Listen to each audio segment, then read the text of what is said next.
Siyam na araw na lang matatapos na ang hearing ng House Committee on Justice tungkol sa impeachment complaint laban kay Vice President Sara Duterte.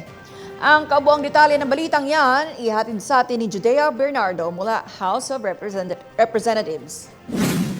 Target ng House Committee on Justice na tapusin sa April 29 ang pagdinig sa mga impeachment complaint laban kay Vice President Sara Duterte.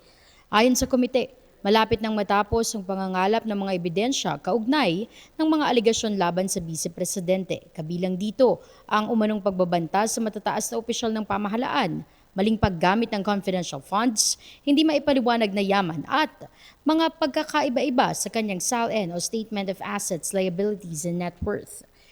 Sinabi ni committee member at Lanao del Sur Representative Zia Alonto Adjong na posibleng abuti na lamang hanggang April 29 ang maging pagdinig para sa committee level.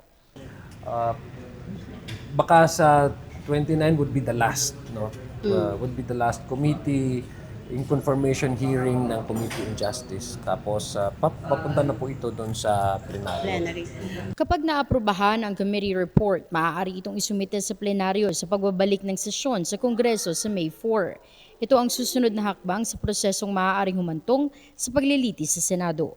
Binigyang diin naman ni Adjong na ang layunin ng Kamara ay tukuyin lamang kung mayroong probable cause at hindi pa pagdedesisyonan kung may sala o wala ang Vice Presidente.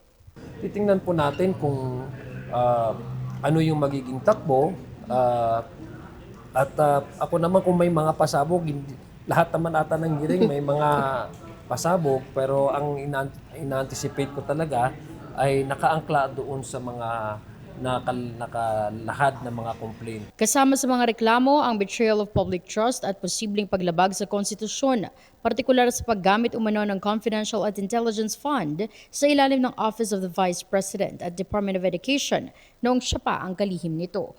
Binanggit din sa reklamo ang umanong hindi pagkakatugma-tugma ng kanyang mga deklarasyon ng ari-arian at ang naiulat na pagbabanta umano kina Pangulong Ferdinand Marcos Jr., First Lady Liza Araneta Marcos at dating House Speaker Martin Romualdez. Mula rito sa House of Representatives, ako po si Judea Bernardo, DayTV News. Maraming salamat sa iyo, Judea Bernardo.